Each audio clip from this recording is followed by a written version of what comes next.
trabalho em uma fazenda leiteira na Nova Zelândia. Para a gente tirar um pouco dessa curiosidade e comparar um pouco com o nosso sistema de produção aqui no Brasil e aqui no Sul, a gente tem a participação hoje no Conversa com o Extensionista do Matheus Lobo. O Matheus é médico veterinário e por 2 anos e meio esteve trabalhando em fazendas leiteiras lá na Nova Zelândia. Acabou de desembarcar no Brasil e já participa do Conversa com o Extensionista. Oi, Matheus, tudo bem? Tudo bem, Leandro? Prazer estar aqui. Muito obrigado pelo convite. Matheus, como é que é essa história? Como é que tu foi parar lá na Nova Zelândia? Meu nome é Matheus Lobo, né? Como você disse, eu sou natural de Goiás, cidade pequena perto de Goiânia. Eu sou talvez a quinta, sexta geração de produtor rural aqui, na mesma terra, no mesmo lugar, onde meu avô, meu bisavô, meu pai, todo mundo produzindo leite, vivendo da terra. Foi da onde veio meu interesse e minha paixão pela atividade, principalmente mexer com animais e tal. E foi quando decidi fazer medicina veterinária. Formei na Universidade Federal de Goiás, Regional Jataí, no ano de 2016. Desde então, sempre com foco com atividade leiteira, sempre pensando aqui em casa. A propriedade da tua família tem quantos hectares aí? São 50 hectares aqui em Goiás, onde 20 hectares é mato e 20 hectares para pastagem. E a gente vive isso sem funcionários, sem nada.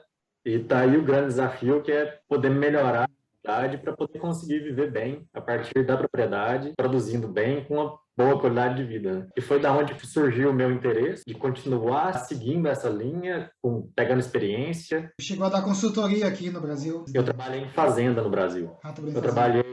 Eu fiz estágio, muito estágio em compost barn, em Jataí, por 2 anos quase, enquanto eu estava na faculdade. Daí eu saí da faculdade, fui trabalhar em Morrinhos, Goiás, em uma fazenda referência de produção de leite a pasto e gado girolando. Eu fiquei lá 2 anos e meio. E daí então surgiu a oportunidade de ir para Nova Zelândia, eu engatei direto para lá. Deu para ter um contraste bom de realidades. Brasil, confinamento, pasto. Da Nova Zelândia, confinamento, pasto também. Quando tu chegou lá, o que mais te impactou? Uma coisa que me impactou muito foi a cultura do produtor de leite da Nova Zelândia. O país, ele gira em torno da produção rural e a cultura do produtor de leite é muito forte, o pessoal sentir orgulho, ter orgulho de ser produtor, o produtor sempre muito profissional mesmo, como empresário e produtor, trazendo a família junto com o negócio como um todo, o produtor viver na fazenda, que eu acredito que é a realidade de vocês aí, é um pouco diferente da minha realidade aqui em Goiás, que é mais de pessoal de agricultura, me chamou muita atenção. Uma das diferenças que tu tem ressaltado é com relação à mão de obra na ordenha. Tem os textos no Milk Point, né, que tu escreveu sobre ordenha flexível, e chama atenção, né, porque aqui no sul do Brasil, aqui na minha região, na Serra Gaúcha, por exemplo, que a mão de obra é familiar, a família tá lá, produz leite, o casal está envolvido, os filhos estão envolvidos e tal, mas a gente tem uma dificuldade que a gente fala que quando nós já passamos de 30 vacas ali, um casal já tem dificuldade de tocar o rebanho, de fazer a ordenha. Um planejamento que muito é comum aqui é tu levar esse rebanho para 60 vacas para colocar um módulo, para colocar um robô para ordenhar. Enquanto isso, na Nova Zelândia, a média é de um ordenhador para 200 vacas. Como é que na Nova Zelândia se consegue, e aqui a gente está com tanta dificuldade? O que se faz na Nova Zelândia que dá essa eficiência da mão de obra? São vários fatores que vão trabalhar junto para que isso aconteça. O principal de tudo, o produtor neozelandês, ele tenta simplificar todos os processos da fazenda. O dia do produtor neozelandês começa, vamos trabalhar duro para a gente acabar o mais rápido possível para ir para casa descansar. A gente não quer ficar na fazenda trabalhando muito. Então, lá eles têm mais acesso a tecnologias de equipamentos, eles têm acesso a recurso para comprar, que é uma coisa que ajuda muito. Lá eles conseguem comprar ordenhas grandes, mas principalmente a mentalidade de simplificar processos, ter equipamentos que trabalhem para eles e o produtor em si não trabalhar tanto. Em uma fazenda de 300 vacas, por exemplo, o produtor ele vai ter as vacas pastando, a vaca vai fazer o trabalho de colheita de forragem o ano todo, o trabalho que o produtor vai ter para alimentar esse rebanho vai ser uma silagem em determinada época do ano, se precisar. O gado vai para a ordenha por conta própria, o produtor só vai buscar esses animais. Chegando na ordenha, 300 animais vão ser ordenhados em uma ordenha de 40 conjuntos, 50 conjuntos, para que essa ordenha seja feita da forma mais rápida possível. Vai gastar um rebanho de 300 animais, uma ordenha de 50 conjuntos, 1 hora e pouco. Isso com 2 ordenhadores dentro da sala de ordenha, porque ela não faz pré-dipping, não faz o pós-dipping, é por spray, muita fazenda tem pós-dipping automático, tem as particularidades da Nova Zelândia, não sei se é um caminho a ser adotado 100% aqui no Brasil, porém, vale a pena pensar um pouco. Colocar o animal para pastejar, usar o mínimo possível de maquinário, tem ali parceiros que trabalham como terceirização de serviços, que vai fazer silagem, que vai fazer adubação, isso na maioria dos casos, não todos os casos, mas são alguns fatores que ajudam muito na eficiência de mão de obra lá na Nova Zelândia. Matheus, tu falou uma sala de ordenha com 40 conjuntos? Precisa de quantos ordenhadores lá? 2. 2 ordenadores tocam os 40 conjuntos lá, 40 vacas sendo ordenadas. Tocam os 40 conjuntos tranquilo. Também os processos são simplificados, né? O gado selecionado para isso, né? O gado lá não se tem vaca de ordenha demorada. Se tiver uma vaca de ordenha demorada, já vai embora. A regra principal, basicamente, começou a entrar a vaca, a primeira vaca chegou no primeiro posto de ordenha, já começa a ser ordenhada e vai seguindo assim, uma linha de produção mesmo. A primeira vaca acabou de ser ordenhada, do outro lado da ordenha, a primeira vaca que chegou já começa a ser ordenhada e vai seguindo a linha. Quando a primeira vaca acabou, ela já está saindo. A última vaca da fila de 40 vacas na ordenha ainda está sendo ordenhada. A hora que a próxima fila já começa a entrar. É muito rápido e precisa ser rápido para ser eficiente. Como meu ex-patrão falava, o processo de ordenha, você está só colhendo o resultado. Você não pode passar muito tempo colhendo o resultado porque você precisa produzir o resultado. É muito mais importante eu gastar tempo olhando para minha vaca parado no pasto, sem fazer nada, olhando para minha vaca, do que ter ela dentro da sala de ordenha, gastando meu tempo e o tempo da vaca. Outra questão ainda na mão de obra é que a rotina de trabalho numa fazenda na Nova Zelândia, ela é diferente daqui, né? Aqui a gente tem vaca parindo, tem terneira para tratar, tem vaca para ser inseminada, tudo ao mesmo tempo. Lá as coisas são organizadas, né, para ser diferentes. Como é que é organizada essa rotina de trabalho lá durante o ano numa fazenda? A rotina de trabalho dentro da fazenda vai depender muito da época do ano. Praticamente 95% das fazendas lá seguem o sistema de estação de monta, onde todas as vacas da fazenda vão parir em determinada época do ano. Então, todo o trabalho dentro da fazenda é concentrado naquelas épocas. Por exemplo, na Ilha Sul, onde eu estava morando, por último, todas as vacas começam a parir no final de julho, começo de agosto, e ali o trabalho intenso de pegar bezerro, a equipe de uma pessoa, geralmente, para tratar dos bezerros, para cuidar dos bezerros em lotes coletivos, porque todos os bezerros estão na mesma faixa etária, então eles vão parir por 8, 10 semanas, vai depender da estratégia da fazenda, e ali parou. O serviço intenso de pegar bezerro vai ser concentrado em 8 semanas, esses bezerros vão ser amamentados por 50, 60 dias ali no máximo. É tudo concentrado e você consegue, por exemplo, para tratar de bezerro. Na última fazenda que eu trabalhei, uma pessoa tratava de 700 bezerros na fazenda. Então, os primeiros bezerros que saíam iam para o sistema coletivo no galpão. Todo mundo mamava junto, ao mesmo tempo. A pessoa olhando para os bezerros ao mesmo tempo, com o olho lá, com atenção. O bezerro saía para o pasto, 80 bezerros mamavam juntos em um amamentador, tipo um tanque de leite com os bicos, e tudo é escala, tudo funciona em escala, onde você vai gastar 3 horas para tratar de 700 bezerros, basicamente. Então, seguindo mais nessa relação mão de obra e estação de monta, acabou o calving, acabou a estação de parição, eu vou ter uma janela de 2, 3 semanas, onde meu trabalho é ordenhar a vaca e olhar a vaca no pasto.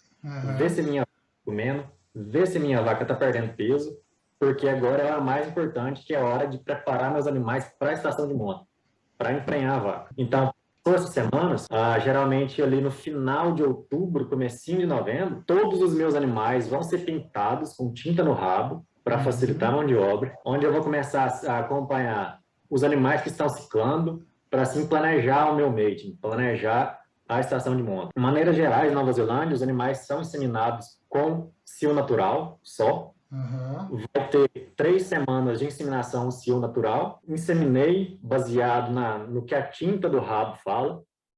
Veio para a ordenha, eu vi que ela está sem a tinta, eu vou inseminar essa vaca. Não estou no campo olhando cio, não vou escolher a melhor hora para inseminar. porque eu não consigo. Lá, a gente tinha 1.200 vacas, 4 funcionários para trabalhar na fazenda, para fazer tudo na fazenda, a não ser tratar de bezerros, que era uma pessoa à parte. Então, a vaca chegava na ordenha, não tinha tinta, vamos apartar.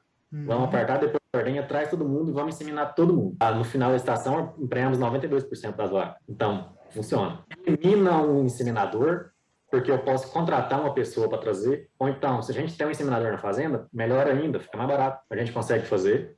Essa pessoa vai ajudar na ordenha, depois da ordenha insemina as vacas e ele acabou o serviço. Eu não vou olhar cio, eu não tenho um protocolo, no caso lá, no Brasil é diferente, a gente tem que dar uma ponderada. E passou essas 5 semanas, 5, 6 semanas, depende muito da estratégia de fazenda, mas muitas fazendas já não querem mais fazer inseminação porque a reposição das bezerras já nasceram, que são as primeiras bezerras, são as bezerras que eu quero para reposição.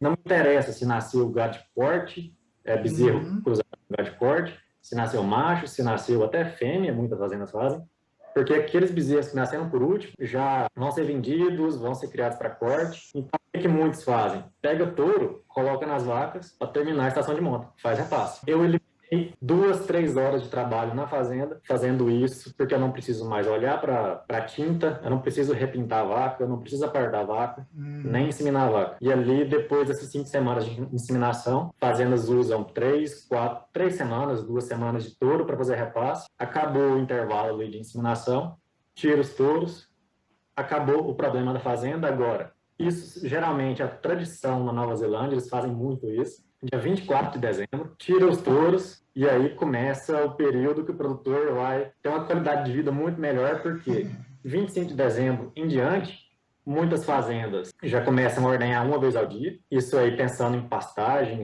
ou então as fazendas que ainda produzem 2 vezes ao dia, o serviço é concentrado em de manhã ordenhar a vaca, acabou de ordenhar, todo mundo vai tomar café da manhã. Se tiver alguma coisa para fazer na fazenda, vão fazer, se não, é a critério do pessoal na fazenda, porque a vaca foi ordenhada, a vaca foi para o pasto, está fazendo o trabalho dela. Eu já fiz meu trabalho, que é ordenhar a vaca. O resto é meu critério se eu vou fazer ou não. De tarde, a mesma coisa, só ordenhar a vaca e pronto, serviço. E aí, caminhando para a secagem, uma vez que secou os animais ali em maio, junho, vai depender da região, o gado seco, o trabalho da pessoa na fazenda é pegar, abrir uma cerquinha móvel para o alimento de inverno, geralmente couve, fodder beet ou silagem, tratar dos animais de manhã e depois fazer o que tiver na fazenda. Então, essa ciclicidade, essa concentração de trabalhos em época dá uma liberdade muito grande para o produtor, além de ser, para ele, ser muito como fala?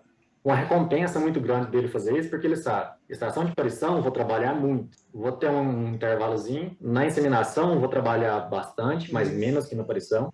Acabou a inseminação, eu trabalho se eu quiser. E até uma questão psicológica, né? Porque aqui a gente está preocupado se a vaca vai parir, se tem que inseminar, se demais. tem terneiro. E lá tu tem uma fase para se preocupar com isso, né? E aí tu se preocupa, se concentra, faz o trabalho. Quanto tempo fica sem ordenha lá? 50, 60 dias, tranquilo. Sem ordenha parada, juntando poeira só, o gado no pasto. E antes disso também é comum o pessoal passar para a ordenha flexível ou para uma única ordenha por dia, né? No final da estação ali.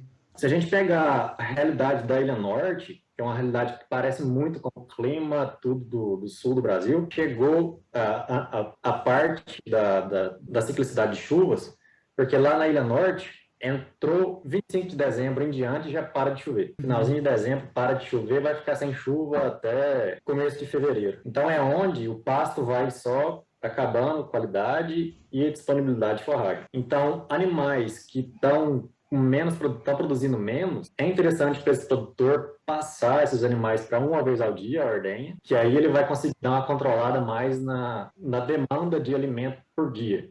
Então, ele vai escolher, eu prefiro dar menos comida para essa vaca, ordenhar ela uma vez ao dia, eu prefiro fazer isso do que ofertar toda a comida que eu tenho para esses animais. Porque se eu ofertar toda a comida que eu tenho para esses animais, eu vou ficar sem no futuro. E são vacas que estão na estação, então elas já estão para o final da lactação, já estão produzindo. Já emprenharam? de emprenhar, a necessidade de alimentar delas já é mais baixa, né? E além disso, tem a flexível, né? Também, além de uma por dia. Como é que funciona a flexível? Tem a flexível, muitas fazendas já estão fazendo a ordenha flexível desde o primeiro dia de vaca parida, então desde o começo da estação até o final da estação, que basicamente tem dois sistemas que são a mesma coisa. Que em um sistema você faz 3 ordenhas em 2 dias e no outro sistema você faz 10 ordenhas em 7 dias. Então no primeiro dia você vai ordenhar 2 vezes ao dia normal, no segundo dia você vai começar a ordenha 9h30 da manhã e você vai fazer essa ordenha. Você vai voltar no outro dia, fazer a próxima ordenha às 5h30 da manhã, às 6 horas da manhã, a depender do seu critério. Intervalos fixos você vai mudar, alternância. Um dia você ordenha 2, no outro você ordenha 1. Ah, legal. E até no sistema de 10 ordenhas em 7 dias, sábado e domingo sempre vai ter uma ordenha diária. Sábado e domingo, eu só vou ordenhar uma vez ao dia. Isso não é uma coisa de louco, né? Isso já tem bastante gente fazendo, né? Tá bem adotado lá. Hoje em dia, ordenha flexível, em partes da lactação, eles fazem 2 ordenhas ao dia, depois ali de dezembro em diante faz a ordenha flexível, isso aí já é 45% das fazendas neozelandesas, algum tipo de ordenha flexível. Os dados da fazenda mostram que funciona. Funciona muito bem, desde que respeitados os princípios. Né? Outra, além da questão da mão de obra, outro ponto que sempre chama atenção, né, na Nova Zelândia e sempre foi modelo para o mundo, é pasto. A questão que eu tenho é que a minha região aqui na Serra Gaúcha, a gente tem um sistema de produção muito voltado ao uso de silagem e uso de ração concentrada. Mesmo em sistema que não é confinado ou semi-confinado, a gente tem um interesse e uma dedicação muito grande para a forragem conservada e para concentrada. E a gente, em geral, tem uma cultura de investir pouco em pasto, né? Historicamente não se teve tanto resultado e tal. Lá é o contrário, lá o pessoal enxerga o pasto e investe bastante em pasto e é a prioridade deles lá na alimentação das vacas, né?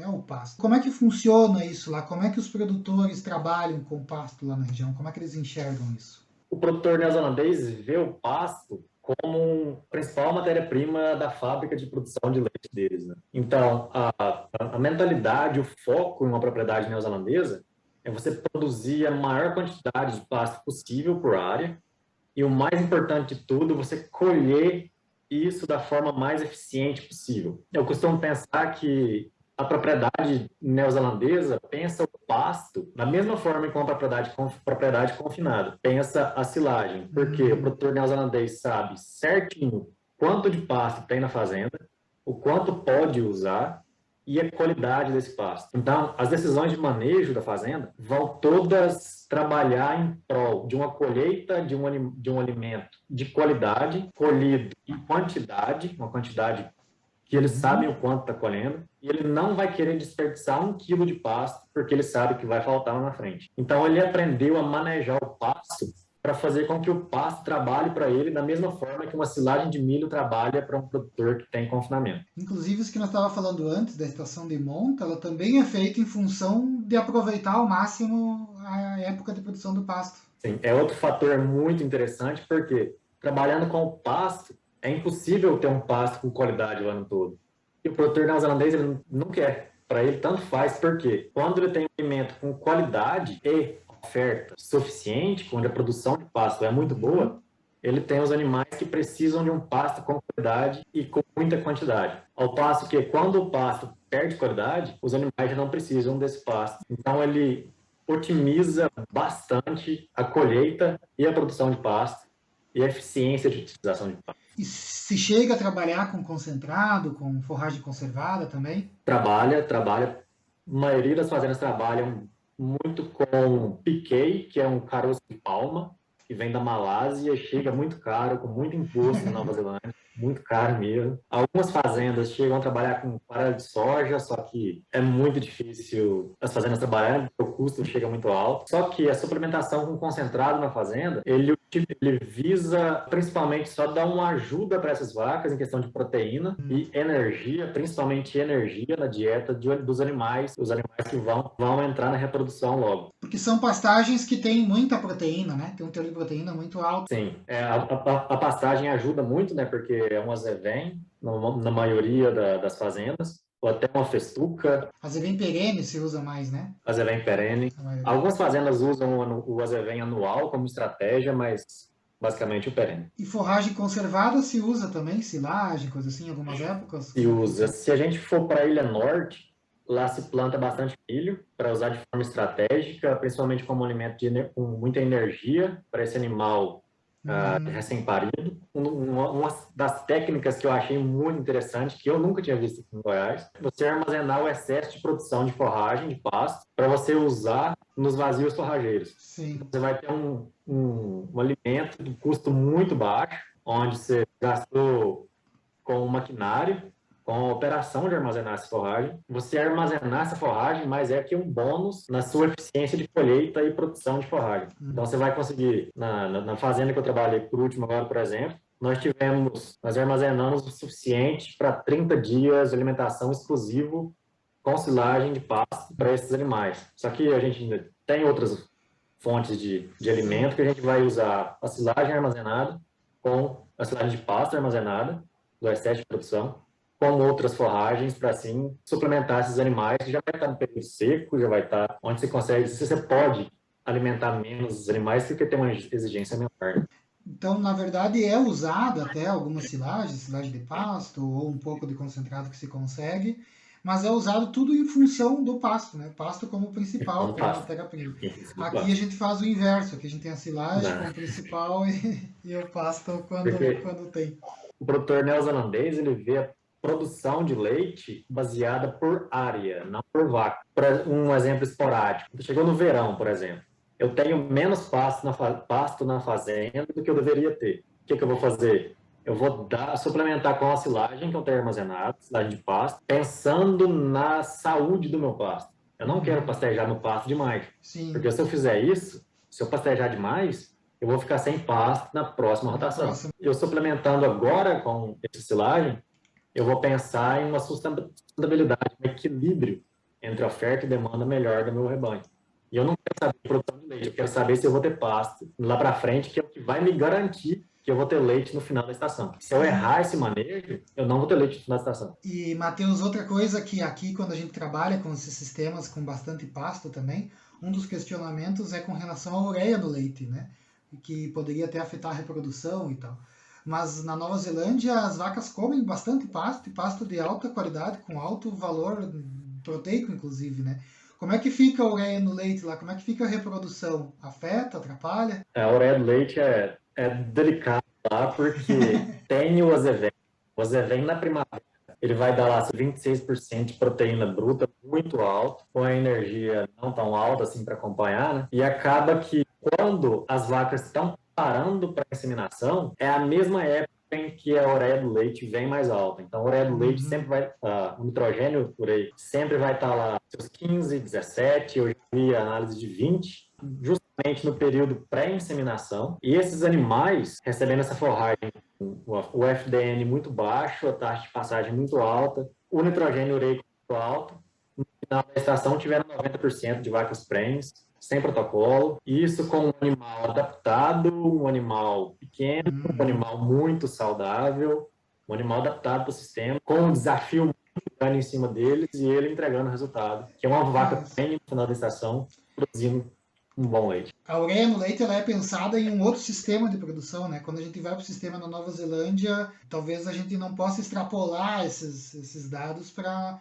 aquele sistema, porque a taxa de prenhez alta, tudo mesmo com um sistema de forrageamento tão alto assim, com tanta qualidade, com baixa FDN. Com essa experiência tua desses 2 anos e meio lá, o que tu enxerga de oportunidades aqui para o Brasil, com a tua experiência aqui como produtor, como médico veterinário, que também trabalhou em propriedades, o que tu enxerga de oportunidades para nós aqui do Brasil, considerando o exemplo e a experiência deles lá na Nova Zelândia?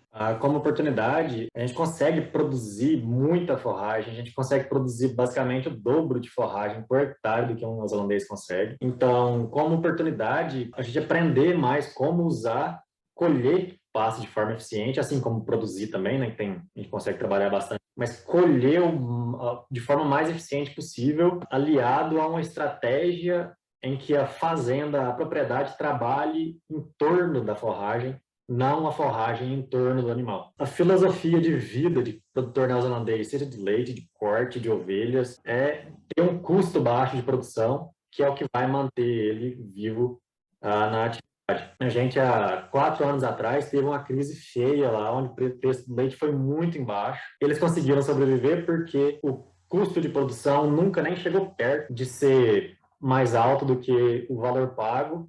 Eles tinham margem para, a gente tem uma gordurinha para queimar, para chegar, que a gente vai sobreviver. Né? Então, o custo de produção, aliado a uma alta produção por área, não por animal, que tudo isso junto vai garantir que o produtor tenha uma vida longa e melhor na atividade. Então, eu diria que usar de forma mais racional a forragem e trabalhar em torno da forragem, que a forragem é o maior patrimônio que um produtor vai ter, porque é a matéria-prima para o leite. Aí é um pouco diferente da realidade minha aqui em Goiás e tal, mas baseado no que eu aprendi lá na Nova Zelândia, a gente tentar simplificar ao máximo as coisas na fazenda para que, assim, se tenha uma vida melhor, não trabalhando tanto, fazer com que a fazenda trabalhe para você, trabalhe para o produtor, né? Quando eu digo isso, eu penso, a gente ter um animal que vai buscar o alimento, a gente ter uma ordenha, se possível, vamos fazer uma ordenha grande para gastar menos tempo com a ordenha, vamos fazer uma estação de monta, por que não fazer uma estação de monta? Onde a gente vai ter concentração de trabalho, a gente vai ter um período onde a gente não vai precisar trabalhar tanto, e o principal de tudo, a gente vai ter a tranquilidade de saber que durante 6 meses eu não preciso preocupar com crescer alimento na propriedade, eu posso me planejar para a próxima estação, planejar financeiramente, porque com a estação de monta, consigo prever mais o que vai acontecer nos próximos 12 meses, nos próximos 10 meses de produção de leite. Então, estação de monta, pensar em um sistema que trabalhe para o produtor, não o produtor trabalhar para o sistema, simplificar o máximo possível. Matheus, obrigado pela tua participação aqui no Conversa Extensionista. Um abraço e desejo sucesso na tua carreira aí como médico veterinário agora, de volta ao Brasil. Muito obrigado pelo convite aí, para a gente falar com o produtor pessoal aí.